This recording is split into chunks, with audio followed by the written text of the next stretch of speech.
la terre par un Saint-Honneur qui nous émerveille par tant de mystères. C'est le roi de gloire, il est le roi des rois. Ils ont incomparable, quel amour infini, que tu aies pris ma croix, que tu sois mort pour moi. Tu as donné ta vie pour qu'enfin je sois libre. Oh, Jésus, je te chante pour ce que tu as fait. Hey!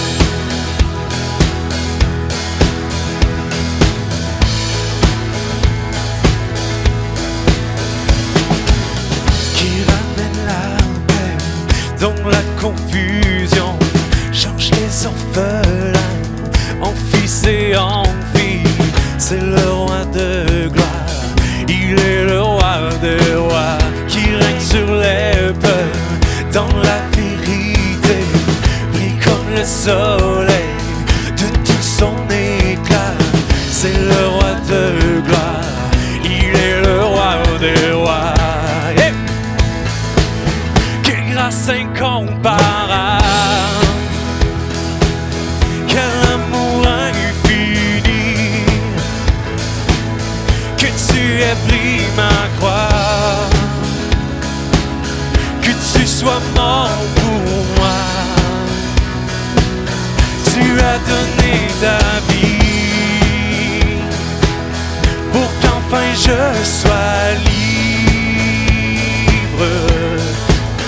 Oh, Jésus, je te chante pour ce que tu as fait. Hey!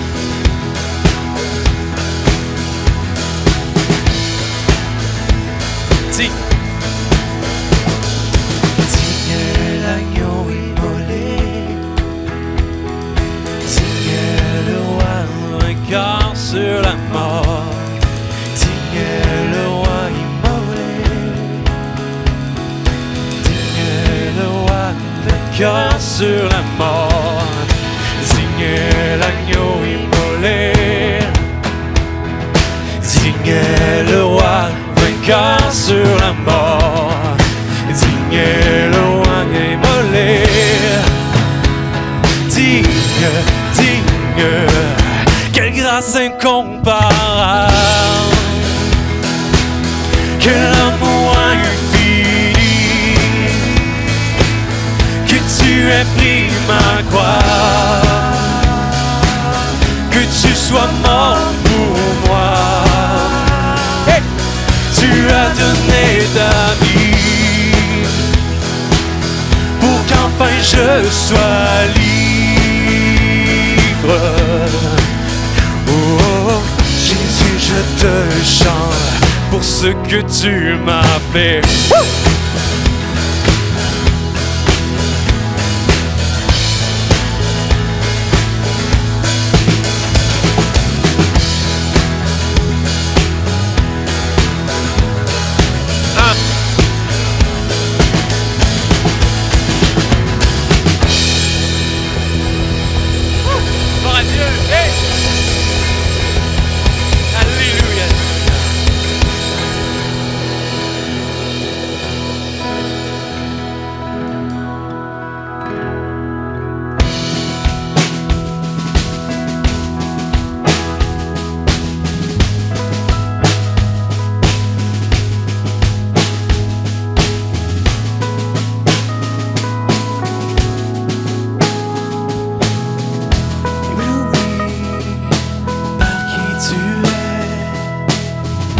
Affligé par qui je suis, j'ai besoin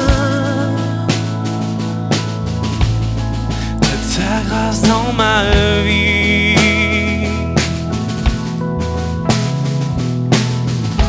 J'ai cherché le bonheur ailleurs, tout ce monde ne m'apporte rien, mais toi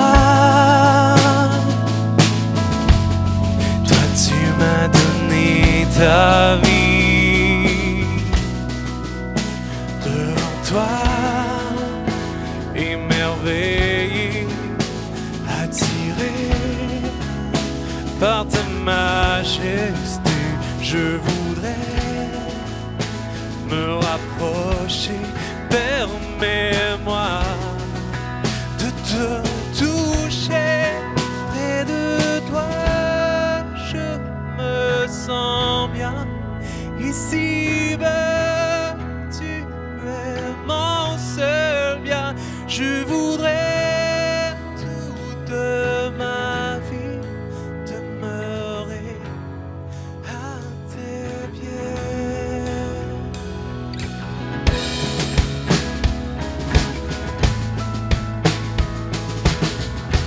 Ébloui par qui tu es, affligé par qui je suis, j'ai besoin de ta grâce dans ma vie. Devant toi, émerveillé, attiré par ta majesté, je voudrais me rapprocher. Permets-moi de te toucher. Près de toi, je me sens bien. Ici-bas, tu es mon seul bien. Je voudrais toute ma vie demeurer à tes pieds. Près de toi, je me sens bien. Ici-bas, tu es mon seul bien. À tes pieds, je me prosterne et je ne vois plus que toi.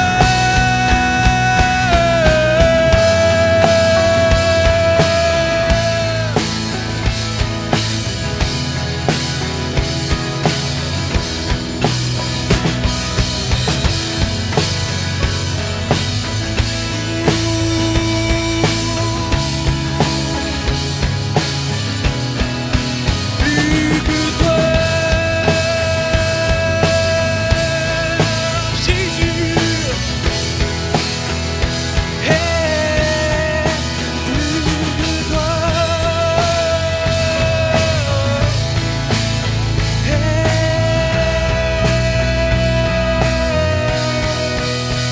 De toi, je me sens bien. Ici-bas, tu es mon seul bien. Je voudrais toute ma vie demeurer à tes pieds. Près de toi, je me sens bien. Ici-bas, tu es mon seul bien. Je voudrais toute ma vie demeurer à tes pieds.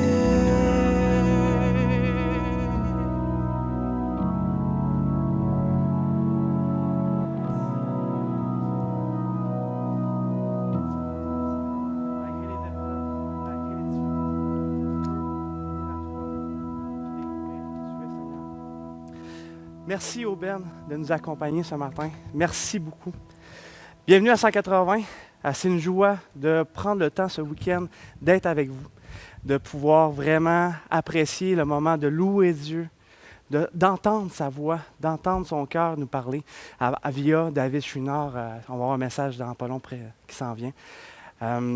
Si vous êtes nouveau avec nous ce matin, on vous souhaite la bienvenue aussi. Alors, faites comme chez vous. C'est sûr qu'on est chez vous aussi, d'une certaine façon, là, en étant en live avec vous présentement. Je me présente David Belland, fait que je suis content de vous accueillir à ce live de 180 avec nous. Et je veux vraiment prendre le moment de pouvoir dire que Dieu est bon. Dieu, malgré que des fois on peut manquer de confiance, sachez que Dieu est avec nous.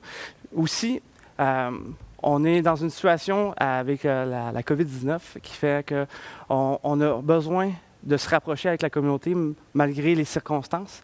Je veux vraiment prendre le temps avec vous pour que je vous demanderai de nous appuyer avec 5 minutes de prière par jour, de vraiment comme pour que la communauté puisse se rapprocher, qu'on puisse trouver des solutions.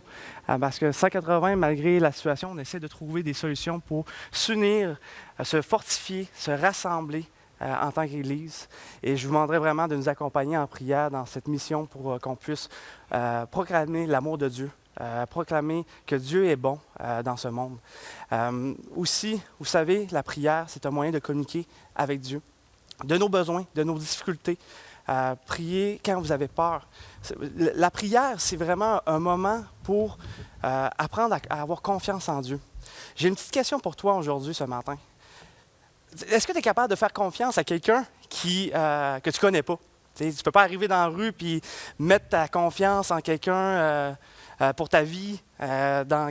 Comme ça, là, ça ne se fait pas. C'est tout à fait naturel de dire « je ne suis pas capable de faire confiance à quelqu'un que je ne connais pas ». Right? Ben, c'est la même chose avec Dieu. Naturellement, on est humain. Fait que comme on est humain, ben, la confiance, c'est dur à donner à quelqu'un. Puis Dieu, dans Jacques, il dit « Approchez-vous de moi et je m'approcherai de vous ». Fait que c'est ça mon appel pour toi ce matin. Apprends à connaître Dieu. Approche-toi de lui ce matin. Découvre qui qu'il est. Il veut une relation personnelle avec toi ce matin. Puis au courant de la semaine, malgré les épreuves, tu peux abandonner tes soucis à lui.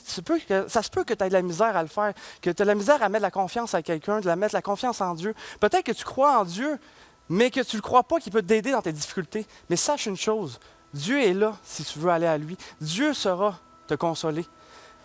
Seigneur, je te demande, pour les gens qui ont de la difficulté à te faire confiance, monte ta face. Montre qui tu es, Seigneur. Brise les barrières, Seigneur, que nous avons dans notre cœur, Seigneur.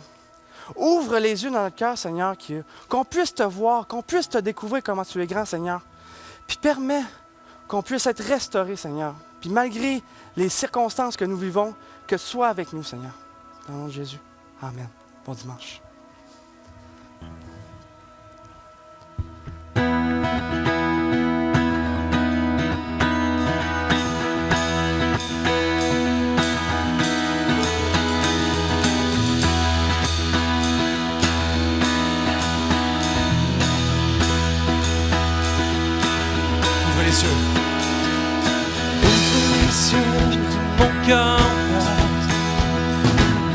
Ouvre les yeux de mon cœur, je veux te voir, Seigneur. Je veux te voir, Seigneur. Ouvre les yeux. Ouvre les yeux de mon cœur, Père. Ouvre les yeux de mon cœur, je veux te voir, Seigneur. Je veux te voir, Seigneur, car tu es saint et élevé, brillant dans la lumière de ta gloire. Hey! Remplis-moi de ton amour, je chante gloire, gloire, gloire. Ouvre les yeux. Hey!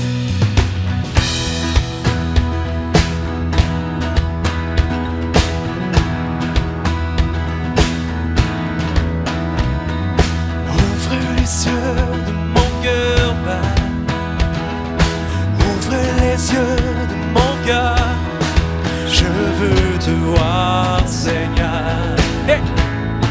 Je veux te voir, Seigneur. Ouvre les yeux. Ouvre les yeux de mon cœur, Père. Ouvre les yeux de mon cœur. Je veux te voir, Seigneur. Je veux te voir, Seigneur. Car tu es saint. Hey!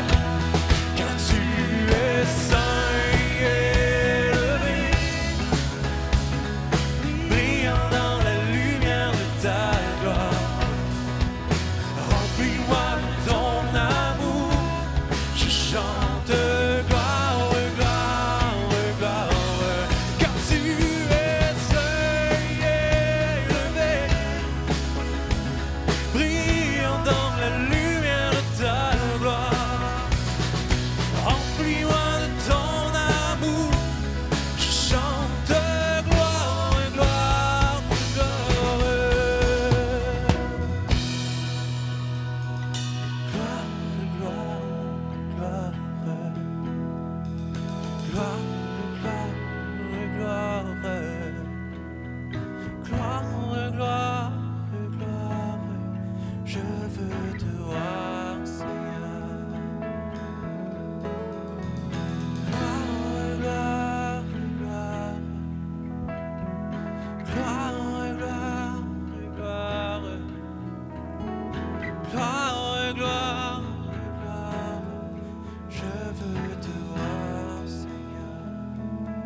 discours de ce matin porte sur le texte qu'on retrouve dans le livre de Habacuc au chapitre 2, les versets 1 à 4.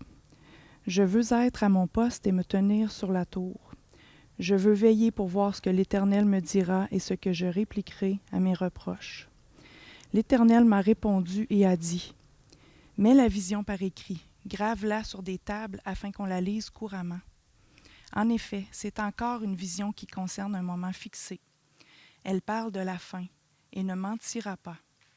Car si elle tarde, accomplis-la, car elle s'accomplira certainement. Il est plein d'orgueil celui dont l'âme n'est pas droite, mais le juste vivra par sa foi. » Salut 180, j'espère que vous allez bien. Bienvenue à notre format en ligne. Bienvenue aux 2-3 personnes qu'on a dans la salle. Bienvenue aussi si vous vous joignez à nous pour la première fois ou dans les premières fois. Je suis content de vous accueillir. Je m'appelle David, je suis pasteur de l'Église. On est dans la série Habacuc. Habacuc est un livre de la Bible, un tout petit livre de la Bible qui a 3 chapitres. Si vous décidez de le lire, le plus long va être de le trouver, plus que de le lire. C'est vraiment ce qu'on appelle les pages collées de la Bible. Il y a plusieurs personnes qui c'est des mini-livres, il y a 12 petits prophètes. Et Habacuc, on n'est pas trop sûr de la signification de son nom. Certains ont suggéré que ça sous-entend cette question de celui qui embrasse. On ne sait pas trop nécessairement comment prononcer son nom, Habacuc, Chewbacca, peu importe.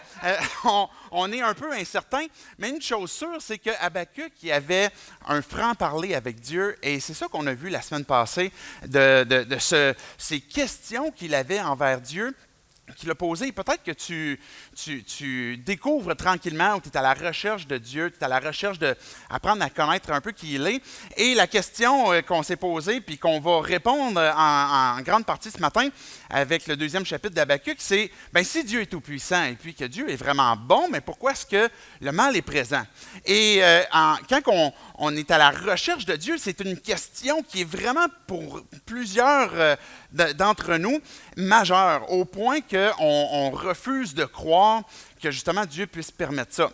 Et ce qui est le fun avec Habacuc, c'est que c'est justement un croyant, une personne qui a placé sa foi en Dieu, un croyant engagé et qui va avoir un discours très clair avec Dieu. Je ne sais pas c'est quoi votre film préféré. Je pense que je peux dire dans mon cas, celui de tous les temps, c'est Retour vers le futur, Back to the Future. Je pense que c'est un classique, même si vous êtes né après la production de ce film-là. Ça a été... Spielberg l'avait bien réussi, son film. Et puis, il y a dans... surtout le premier, là, il y a dans ce film-là plein de répliques qui, pour nous est resté dans la famille Chouinard. Comme par exemple, « Je déteste le fumier ». Vous reconnaissez la voix sûrement, là, j'ai pratiqué des années. Ce Biff, ou bien on a une autre réplique, on a... Quand, par exemple, quelqu'un va se blesser dans la maison, mettons ma fille ou quoi que ce soit, ou on veut voir comment est-ce que la personne va, on va dire « Ça va, Lorraine? » Ça va, Lorraine, c'est le moment où Georges, le père de Marty, si vous ne connaissez pas le film, là, honte à vous, fait que je n'expliquerai pas tous les personnages, mais Marty est en train de vouloir réconcilier ses parents au tout début, au tout début de leur rencontre, pour que Lorraine, la mère de Marty, puis Georges vont pouvoir finalement revenir ensemble et permettre que Marty, qui est dans le passé, va pouvoir continuer d'exister. Et là, dans un moment où Georges il doit prendre position face à Biff, là, on le voit qui est proche dans la scène, proche de l'auto, et puis il se penche par en arrière, puis finalement décroche un uppercut à Biff en dessous du menton, et puis là, finalement, il va se tourner vers Lorraine, puis lui dire « Ça va, Lorraine? » Mais la majorité de nos vies ne sont pas remplies autant de connaissances de ce qui s'en vient, des répliques ou des issues des différents suspens qu'on peut avoir. On regarde un film comme Back to the Future, je ne sais pas combien de fois je l'ai vu, et à chaque fois, le suspense qui est là, il est le fun. On a hâte qu'il va lui donner son coup de poing. on a hâte que Biff subisse certaines choses, et puis on connaît ce qui va arriver. Mais quand on vit nos vies dans des situations qui sont plus difficiles, où par exemple notre santé est affectée, notre couple est en train de se briser, ou il est brisé, ou il y a une situation financière qui est catastrophique, on ne connaît pas la suite de l'histoire, on ne connaît pas la suite du film. Et c'est ça qui fait que ça devient très difficile pour chacun d'entre nous que, qu'est-ce qu'on fait quand on est dans une situation difficile puis qu'on ne sait pas qu'est-ce qui va arriver? Bien, comment est-ce qu'on va faire pour faire confiance à Dieu? Comment est-ce qu'on fait pour faire... Puis même pire que ça, si je suis dans une circonstance qui, pas seulement je ne connais pas l'issue, mais je suis peut-être arrivé dans ce que je vois dans ma perspective comme quelque chose de critique, quelque chose de majeur. J'ai perdu un proche, où mon couple est définitivement séparé, où il est arrivé des circonstances qui sont irréversibles. Bien, qu'est-ce qu'on fait dans ce temps-là? Si je ne peux même pas revenir en arrière sur le mal que j'ai subi, bien, comment est-ce que je vais continuer pour pouvoir faire confiance à Dieu? Et c'est une question qui est majeure. C'est la dure réalité pour chacun d'entre nous. Il est arrivé une situation cette semaine, à l'heure où on se parle, on est le 4 octobre, ça se trouve à être jeudi, pas qui vient de passer, l'autre d'avant, où une femme autochtone à Atikamekw est morte à l'hôpital. Puis vous connaissez pour la plupart les circonstances. L'enquête est en cours à savoir c'est quoi les circonstances de la mort, peut-être une question de médicaments qui ne devaient pas être donnés. Et puis on a vu en même temps, dans la vidéo qu'elle a laissée, puis c'est le type de vidéo que je ne suis pas capable de regarder parce que je trouve ça trop enrageant, je trouve ça trop frustrant, puis je trouve ça c'est vraiment trop dramatique. Un homme qui a perdu sa femme, des enfants qui ont perdu leur mère, et cette femme est morte comme ça à l'hôpital, et en se faisant insulter par des personnes qui devaient prendre soin d'elle. Il y a des circonstances dans lesquelles on voit dans notre société, et on n'a pas besoin de regarder loin en arrière, dans nos propres vies, dans notre propre société, qu'il y a des circonstances qui sont difficiles et que ça fait partie de la dure réalité. Et quand Habakkuk parle à Dieu, ben, il n'est pas en train de l'accuser, mais il est en train de le questionner. Il y a une brutale honnêteté. Dieu, pourquoi? Pourquoi cette chose-là arrive? Pourquoi cette femme-là est morte? Pourquoi des enfants se retrouvent sans vie? Pourquoi, quand Habakkuk pouvait parler, il y avait ce peuple, les Chaldéens, les Babyloniens qui venaient et puis qui allaient attaquer son propre peuple, puis que Dieu avait dit, bien, ça va même être une conséquence parce que le peuple d'Israël est tellement rebelle, je vais envoyer un autre peuple pour le châtier. Et Habakkuk, il s'arrache les cheveux de la tête parce qu'il dit, mon propre peuple, il fait plein de choses où ce qu'on voit la société, comment est-ce que c'est corrompu, comment est-ce que le mal est présent, et puis Dieu, en plus, tu vas envoyer un autre peuple qui est encore pire que nous pour venir nous châtier et il va poser ces questions de façon très brutale, mais dans une attitude que jamais Dieu a condamnée. Une attitude qu'on voit dans les psaumes, qu'on voit dans le livre de Job. Et si vous regardez le tout premier verset que je vais relire, « Je veux être à mon poste ». Habakkuk, il vient juste de dire dans le chapitre précédent, ben, comment est-ce qu'il était offusqué, comment est-ce qu'il était fâché de voir que Dieu allait utiliser un autre peuple pire qu'eux. Et puis il a dit, mais là, je me tiens à mon poste. Je vais être à mon poste, puis je vais me tenir sur la tour, et je veux veiller pour voir ce que l'Éternel me dira. Et ce que je répliquerai aux reproches que je lui ai faits. Habakkuk, il a exposé à Dieu ses questions, puis il dit, maintenant, là, je vais être à mon poste. J'attends. Je vais être sur la tour. Je regarde là pour voir au loin, c'est quoi qui va arriver. C'est quoi tu vas dire, Dieu. Et puis, je vais rester là pour entendre qu'est-ce que tu as à me dire. Et il y a cette attitude d'ouverture, du moins, à Dieu, qu'est-ce que tu as à dire. Qu'est-ce que tu veux me dire? Et ce premier verset, cette première attitude qu'on voit à travers Habakkuk, c'est qu'on peut parler à Dieu. Et que si tu es dans une circonstance qui est difficile, si tu as déjà placé ta foi en Dieu, si tu es à la recherche de Dieu, bien, cette même attitude où ce qu'on peut dire à Dieu, je veux comprendre. Mais il y a une nuance entre questionner Dieu et avoir vraiment le désir de Dieu, je me tiens à mon poste, je me place sur la tour, puis j'attends. Comparativement à, je te pitch mes questions, mais dans le fond, je ne veux rien savoir parce que je connais ma réponse que j'ai envers toi. La réalité que je vois est tellement dure que Dieu, je ne veux même pas entendre ta réponse. Et il y a un appel ou une invitation que Dieu nous fait que, ben, si tu veux me découvrir, si tu veux continuer de me découvrir la vie, si tu veux continuer de savoir qui je suis, ben, ouvre tes oreilles, ouvre ton esprit, attends la réponse. Et on a besoin d'avoir cette attitude d'attente que, ben, Dieu, je te parle, je vais te prier, je vais crier à toi, je vais t'exposer mes supplications, mais je veux aussi attendre. Et notre réponse à cette question, pourquoi est-ce que si Dieu est tout-puissant, puis que s'il est parfaitement bon, mais pourquoi est-ce qu'il nous laisse dans le mal actuellement? On a différentes réponses à ça, qu'on répond consciemment, qu'on ait fait la réflexion ou inconsciemment, qu'on a adhéré à une réflexion. Et une de ces réponses-là pourrait être tout simplement, il n'y a pas de Dieu. Et pour plusieurs d'entre nous au Québec, ben, on croit que c'est la réponse à cette question-là. Pourquoi la présence du mal, si Dieu est tout-puissant et il est vraiment bon? Mais c'est parce qu'il n'y a pas de Dieu, parce que Dieu n'existe pas. On arrive à un point où on se dit, ben, si, ça peut pas, ce qu'on définit de Dieu dans la Bible, si c'est vrai, ben, je ne comprends pas qu'il laisse ça, donc il n'existe pas. Et on a un auteur qu'on connaît bien, du moins encore aujourd'hui, là, dépendamment si vous l'avez étudié, Nietzsche qui avait dit au 19e siècle, Dieu est mort. Et puis, il poursuivait même sa réflexion en disant, mais si Dieu est mort, il était au 19e siècle, ça veut dire que les années qui vont suivre vont être les plus sanglantes. Si Dieu est mort dans l'esprit, dans l'âme de notre société, si on a décidé d'évincer Dieu et qu'on dit, ben Dieu n'existe pas, est-ce que ça répond à la question de mal? Et on a vu dans le 20e siècle que ça a été le siècle le plus sanguinaire qui a existé de toute époque. À partir du 20e siècle, il y a eu, juste à partir des années 70, 28 millions, et ça, on parle juste de l'Europe, 28 millions de morts qui ont été faits à partir de morts reliées à des morts violentes. Ou bien, par exemple, je disais 70 millions, en Chine ou en URSS, juste ces deux-là, il y a eu 120 millions de personnes qui sont mortes dans le 20e siècle. Et puis, on pourrait ajouter à ça les Amériques, les autres peuples. Il y a une présence évidente de mal, de violence. Et est-ce que Dieu est mort? C'est peut-être la réponse que tu te dis. Et il y a une autre réponse qu'on pourrait se dire, c'est que, ben, dans le fond, Dieu n'est pas tout-puissant.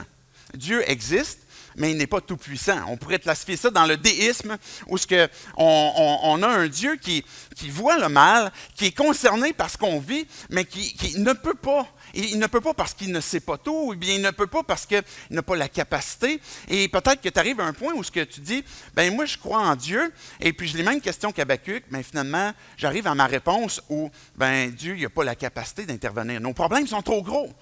J'ai une difficulté avec ma santé, avec mon couple, mais Dieu n'a pas la capacité d'intervenir. Ou peut-être ça pourrait être une autre réponse que, mais Dieu, il ne connaît pas tout.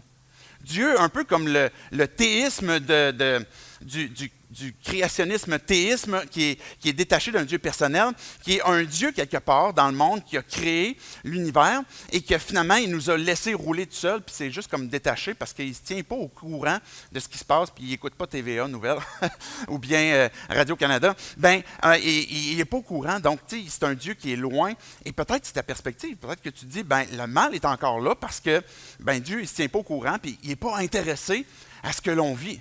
Peut-être que tu as la perception, la réponse que c'est Dieu, dans le fond, il est tout simplement pas bon.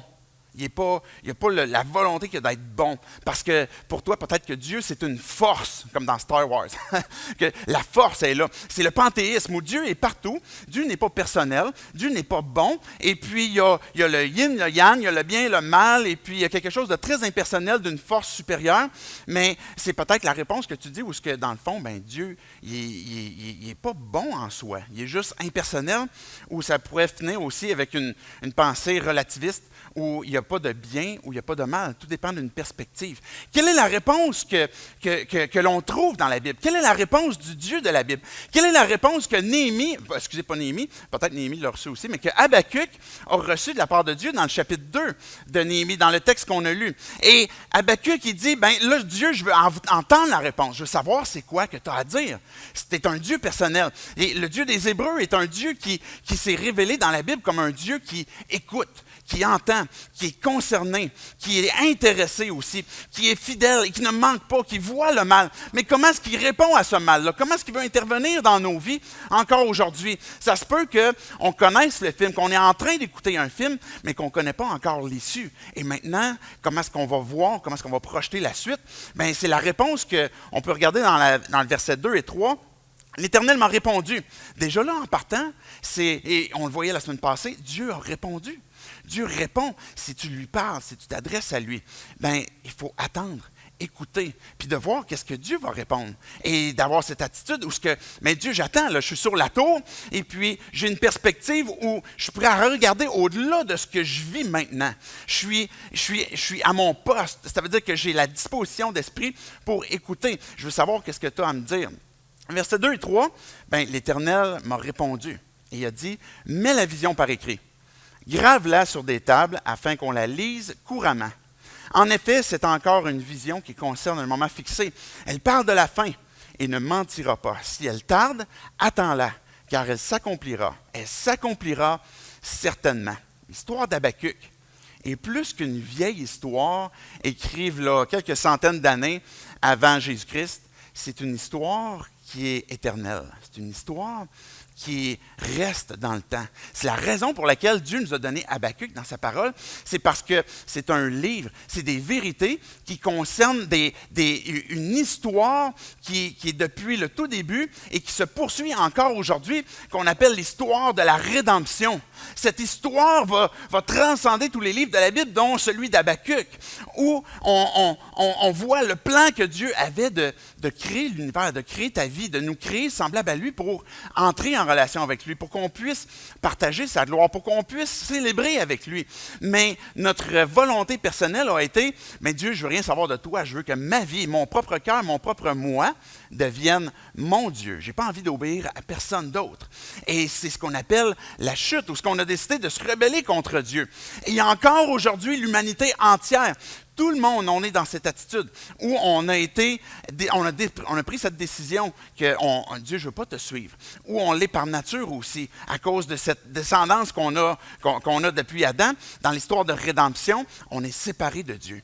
Quand on est en train de lire Habacuc, Dieu est en train de dire, tu vois le mal qui est autour de toi. C'est le mal qui perdure depuis que le péché est entré dans le monde, depuis que la rébellion est entrée dans le monde. Et quand on fait de nos propres vies, qu'on décide de tuer Dieu dans nos pensées, et qu'on décide de faire notre propre vie, notre propre Dieu, mais tout d'un coup, on commence à vouloir se détruire, se diviser, vouloir prendre pour nous-mêmes. Et c'est pour ça que Dieu est intervenu, ce qu'on appelle la rédemption, où il a voulu nous donner un avertissement. Il y a une destruction qui s'en vient. Comme ce que Habacuc est en train d'entendre. Il y a une destruction qui s'en vient sur le peuple. Il faut vous repenter. Il est en train d'annoncer quelque chose pour un temps fixé qu'on vient de lire, quelque chose qui s'en vient. Il est en train de donner un glimpse de l'histoire qui est à venir. On est en train d'écouter le film, puis il nous dit comme, regarde, il y a ça qui s'en vient, un peu comme dans le prochain épisode. Et puis là, on va voir qu'est-ce qui va arriver. Juste un petit clin d'œil, Dieu est en train de nous dire, j'ai pas oublié. Je sais ce qui se passe. J'ai vu le mal qui arrive. Mon oreille a entendu vos supplications, vos tristesses. Et je vais intervenir. Et quand on regarde qu'est-ce que Dieu nous dit, il va dire, écris-la pour qu'elle reste, pour qu'on puisse la lire couramment, pour que vous puissiez savoir c'est quoi qui s'en vient et que vous sachiez qu'elle va se réaliser certainement, que ça va vraiment arriver. Quand on va regarder la suite de l'histoire, Dieu va expliquer que dans la société à l'époque où Habacuc vivait, il y avait des crimes économiques, des gens qui abusaient de leur pouvoir, de leur richesse pour faire du tort aux pauvres. Et il y avait un malheur que Dieu a annoncé. J'ai vu vos crimes. J'ai vu l'injustice économique que vous avez fait. Et il va parler de ces deux premiers malheurs-là qui sont liés à justement l'injustice économique. Et il va parler aussi d'un troisième malheur qui est celui de maltraiter les humains, que de faire des personnes de leurs esclaves, de les maltraiter, de les traiter comme des bêtes, et puis de les tuer. Et il va dire, malheur à vous à cause de ça, parce que j'ai vu vos injustices économiques, mais j'ai vu aussi comment vous maltraitez l'humanité. Comment est-ce que vous maltraitez les uns les autres. Il va annoncer un quatrième malheur où il va parler d'abus sexuels. C'est pas d'aujourd'hui que ces abus-là existent. Déjà à l'époque, Dieu a dit, j'ai vu l'abus sexuel. J'ai vu comment est-ce que tu faisais exprès de rendre des gens vulnérables pour après ça abuser d'eux. Et ça ne passera pas sous silence. Moi, je l'ai vu. Les Babyloniens pouvaient venir, pouvaient détruire des peuples, détruire des villes, tuer des des hommes, des maris, et puis violer des femmes, abuser d'enfants. Et c'était atroce comme crime, qu'est-ce qui pouvait arriver. Puis Habakkuk, il capote parce qu'il se dit, ça se peut pas, là. On peut pas voir ça. Et puis que Dieu, tu vas juste comme laisser passer. Et Dieu, il dit, malheur à ces leaders-là qui ont fait ces abus sexuels, qui ont fait des abus sur d'autres personnes. Et il va conclure avec un 5e malheur qui concerne l'idolâtrie. Et on pourrait penser que l'idolâtrie, quelque chose comme, ah, tu sais, j'ai une statue chez nous, je vais me débarrasser de ça, et puis je vais la sortir de chez nous. Mais l'idolâtrie est plus qu'un bibelot que les gens pouvaient avoir chez eux pour adorer. L'idolâtrie était en quelque sorte, ce bibelot-là, ou cette statuette-là, une illustration de l'idole qui était plus profonde. Une idole, c'est quelque chose que je veux adorer. C'est que dans le plan où je me suis séparé de Dieu pour être rebelle avec lui, bien, j'ai fait de ma vie mon propre Dieu. Et puis maintenant, ce qui devient important pour moi, puisque je veux adorer, c'est mon confort, c'est ma sécurité, c'est les plaisirs, c'est le confort. Et l'idolâtrie réclame toujours des sacrifices. Puis à l'époque d'Habakkuk, bien, les gens pouvaient même sacrifier littéralement leurs enfants. Ils pouvaient sacrifier leurs femmes, ils pouvaient sacrifier de choses qui étaient complètement aberrantes, révoltantes, et pour leurs idoles. Et encore aujourd'hui, on a le même pattern. On ne va pas tuer littéralement nos fils, nos enfants. Il ne va pas avoir ce type de crime-là, mais peut-être pour notre confort ou pour le plaisir, on va être prêt à sacrifier nos enfants. Le temps où notre femme, ou bien peut-être de sacrifier la mission que Dieu à laquelle il nous appelle parce qu'on a décidé de privilégier notre confort. L'idolâtrie est quelque chose qu'on vit encore aujourd'hui et que Dieu il dit, ça te détruit parce que la raison pour laquelle je t'ai créé, c'est pour que tu puisses adorer, pour qu'on puisse vivre ensemble, pour que tu puisses célébrer. Et quand que tu fais de ta propre vie ton idole, bien, ça fait l'effet contraire, ça va te détruire, ça va détruire la société. La dernière question qu'on doit se poser, c'est quoi dans ce cas-là que Dieu nous répond? C'est quoi qu'on doit comprendre? À quoi Dieu nous appelle pour qu'on puisse continuer de vivre cette vie, malgré le fait qu'on est dans des suspens continuellement, que Dieu nous annonce des choses qui s'en viennent, mais qu'on va continuer d'avancer comment? Je vais continuer de marcher comment? Et c'est le verset 4 nous parle, je vais le relire. Il est plein d'orgueil, celui dont l'âme n'est pas droite, mais le juste vivra par sa foi. Ce texte-là, la dernière phrase, le juste vivra par la foi, est citée à 3 reprises dans le Nouveau Testament. Parce que c'est la vérité clé qui nous permet de vivre cette histoire de rédemption. Déjà à l'époque, ce que Dieu... Il fait vraiment chaud ici. Avez-vous chaud, vous autres? Oui, bon, OK, je ne suis pas tout seul. Il y en a d'autres qui ont chaud. Il n'y a pas d'air climatisé. Pourquoi Dieu il fait si chaud? Dans l'hiver s'en vient, on ne se plaignera pas. Cette question-là, dans le fond, le juste vivra par la foi, et comme je disais, la vérité clé. C'est-à-dire qu'on va vivre comment avec nos circonstances de vie pour continuer d'avancer, c'est par la foi. Ce que le début de la phrase dit, c'est que dans le fond, on a 2 choix. Il est plein d'orgueil, celui dont l'âme n'est pas droite. Chacun d'entre nous, on lutte avec notre propre cœur, avec notre propre âme qui est tordue, qui est croche. On voit le mal qui est autour de nous.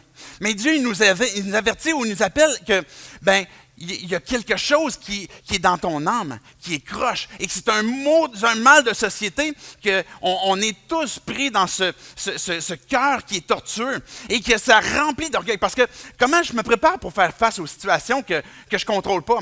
Dieu, j'ai un cancer, j'ai fait tout ce que j'ai fait, tout ce qu'il fallait pour faire une vie droite. Maintenant, qu'est-ce que tu vas intervenir? Dieu, mon couple il est brisé, maintenant, qu'est-ce que tu vas faire pour intervenir? J'ai fait tout le bon, tout le nécessaire qu'il fallait que je fasse, et tu vas faire quoi? Comment est-ce qu'on fait pour, si on a l'impression que Dieu ne répond pas, pour se préparer à des éventualités aussi catastrophiques? Mais on va se chercher à vivre notre propre vie avec nos propres ressources, avec nos propres œuvres, chercher à avancer. Et c'est ce que Dieu appelle, c'est l'orgueil, où ce qu'on essaye de sauver nos vies, on essaye de trouver un moyen de racheter nos vies, de se sortir du pétrin dans lequel nous-mêmes on est, puis de notre âme qui nous-mêmes est tordue par des actions qui sont aussi corrompues. Et et on va littéralement, ce que le texte dit, se gonfler d'orgueil pour essayer de faire face à ce qui s'en vient. Et l'appel que Dieu nous dit, c'est « Fais-moi confiance. Fais-moi confiance parce que je connais la suite de l'histoire. Fais-moi confiance parce que je vais te répondre. Je t'ai répondu. Écris-la sur la table, sur une table là, en pierre pour que ça reste longtemps. Elle va s'accomplir. Si ça tarde, perds pas espoir, perds pas la foi. Ça va arriver. Dieu nous invite à lever les yeux plus loin que notre perspective immédiate pour, je veux attendre et je veux regarder pour voir ce que tu vas faire. Parce que je te fais confiance que la suite de l'histoire est entre tes mains. Que le fait de connaître ce qui va m'arriver, c'est pas ça qui va me donner la confiance que j'ai besoin pour aujourd'hui, mais c'est le fait de te connaître toi, de connaître que toi, non seulement tu connais le futur, mais tu contrôles ce qui arrive aussi dans le futur. Et que, ultimement, j'ai besoin que d'être sauvé de la destruction de ma propre âme, mon propre cœur, mon propre péché. Et quand que nos vies sont centrées sur nos propres expériences avec Dieu, mais Dieu, aujourd'hui ça va bien, ça veut dire que Dieu est bon, ça veut dire que Dieu a répondu. Mais là, aujourd'hui, ça va mal, le lendemain, ça va mal, il est arrivé des circonstances, mais est-ce que Dieu m'a abandonné? Est-ce que Dieu n'est plus bon? Et on fait des montagnes russes comme ça quand on est centré sur notre propre expérience pour définir qui est Dieu, et on attribue à Dieu comment est-ce que nous, on ressent les choses. Donc, Dieu est bon ou Dieu est mauvais, Dieu me bénit plus, il m'a maudit, etc. Et l'invitation que Dieu nous fait, c'est « Fais-moi confiance ». Et pour ça, on a besoin de s'appuyer sur ce que lui dit. Relis-la, que Dieu va dire à Habakkuk. Relis-la, relis ce qui est écrit là-dessus pour que tu puisses savoir que ta confiance n'est pas basée sur ce que toi tu vas ressentir, ce que toi tu vas vivre, mais sur ce que moi j'ai dit. Parce que quand que Dieu parle, la chose s'accomplit. Et si Dieu a décidé que dans son plan de rédemption, de nous sauver, qu'on a placé notre foi en lui parce qu'on s'est repenti, parce qu'on a réalisé que non seulement le mal autour de nous arrive, mais que nous-mêmes, on y participe et qu'on le génère, mais qu'on a besoin nous-mêmes aussi d'obtenir cette conséquence, mais j'ai besoin de placer ma foi en Dieu. Et quand que je vis dans ma foi, dans ma relation avec Dieu, c'est pas juste que de dire, OK, Dieu, j'ai fait confiance pour que je puisse aller au ciel éventuellement, pour que je puisse avoir une relation avec toi, mais je continue de vivre par la foi. Que ça fasse 1 mois ou que ça fasse 15 ans ou 30 ans que tu as donné ta vie à Dieu, que tu es un disciple de Jésus-Christ et que tu as dit, Dieu, j'ai besoin de toi, j'ai besoin d'un sauveur et je crois que c'est Jésus qui est mort pour moi et c'est pour lui que je veux vivre maintenant, mais je vis par la foi. Et ça, c'est vrai au quotidien, que cette puissance-là qu'on peut saisir vient du fait que ma foi est placée dans un Dieu qui est vivant. Le juste vivra par la foi. Si j'ai été justifié parce que j'ai placé ma foi en Dieu, mais je continue à nouveau de placer ma foi en Dieu et de renouveler cet engagement-là. Mais pour ça, on a besoin de demander à Dieu. Mais Dieu ouvre, comme on a chanté tantôt, ouvre les yeux de mon cœur. En conclusion, c'est ce que je veux dire tranquillement, c'est le petit clin d'œil pour les musiciens qui peuvent s'entrer. C'est de demander à Dieu. J'ai besoin de voir qu'est-ce que Dieu tu veux faire dans ma vie. J'ai besoin de voir qui tu es. Pas toujours de voir le futur. J'ai pas besoin de voir tout ce que... Mais je veux te voir, toi, Dieu. J'ai besoin que tu ouvres ma foi. J'ai besoin que tu ouvres mon cœur. J'ai besoin que tu interviennes. Et la fin du texte de Habakkuk, Dieu va dire, vous faites des idoles qui sont muettes. Vous allez à ces idoles-là, puis vous espérez avoir une réponse d'elles. Vous espérez qu'ils vont vous donner quelque chose, puis elles sont muettes, elles ne disent rien, et puis il n'y a rien de vivant en eux.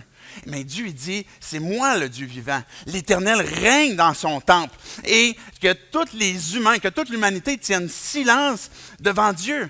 Et l'invitation que Dieu nous fait, c'est regarde et attends. Garde silence devant Dieu. Espère en lui. Renouvelle ta foi. Ou sinon, place ta foi en lui pour obtenir justement le pardon de tes péchés. Que tu puisses vivre cette nouvelle vie, que tu puisses vivre en Jésus-Christ. Parce que tu dis, maintenant je réalise que la réponse qu'il peut y avoir au fait que Dieu est tout-puissant et qu'il est absolument bon. Et pourquoi la présence du mal? C'est que ce n'est pas la fin de l'histoire. C'est pas encore la fin de l'histoire. La fin de l'histoire arrive. Mais en attendant, le juste vivra par la foi. Et c'est sur lui que je place ma foi parce que je veux le suivre, parce que j'ai besoin de lui. Dieu, je veux te dire merci pour ta parole. Comment est-ce que tu nous transformes? Comment est-ce que tu nous sauves? Comment est-ce que tu nous révèles ta vérité? Comment est-ce que tu nous parles? Tu n'es pas un Dieu qui est muet. Tu n'es pas un Dieu qui qui est mort, mais tu es un Dieu qui veut intervenir dans nos vies. Je te prie pour chaque personne qui sont ici, mais qui sont aussi chez eux, qui présentement te recherchent, peut-être ont besoin de te connaître, de t'abandonner des choses. Dieu, je te prie que tu puisses justement ouvrir leurs yeux, ouvrir les cœurs, ouvrir nos pensées à toi. Dieu, il y a des luttes que l'on a, il y a des choses qu'on ne peut pas t'abandonner. Et ce matin, on veut ouvrir nos mains pour te dire, Dieu, c'est toi que je fais confiance. Je t'abandonne mes enfants, je t'abandonne mon couple, je t'abandonne mon travail. Dieu, je t'abandonne des circonstances que je ne contrôle pas parce que c'est toi que je veux suivre, c'est à toi que je veux faire confiance. Et Dieu, c'est de toi que je veux obtenir la vie. En ton nom, Jésus compris. Amen.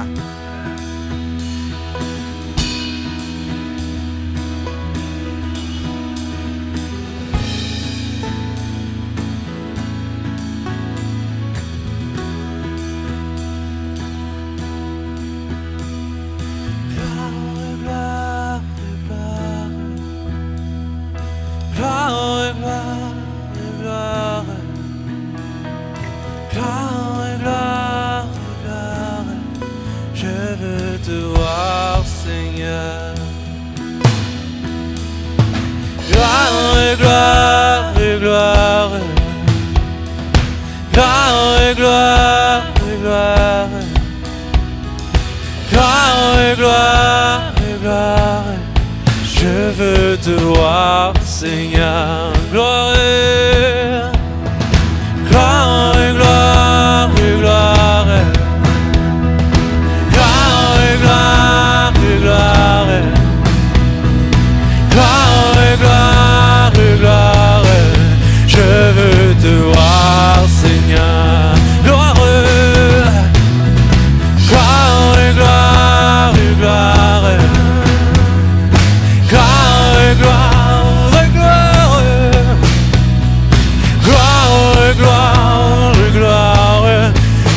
Te voir, Seigneur, car tu es saint, car tu es saint et élevé, brillant dans la lumière de ta gloire. Remplis-moi de ton amour, je chante gloire, gloire, gloire, car tu es saint, car tu es saint et élevé, dans la lumière de ta gloire. Remplis-moi de ton amour, je chante gloire, gloire, gloire, gloire, gloire, gloire,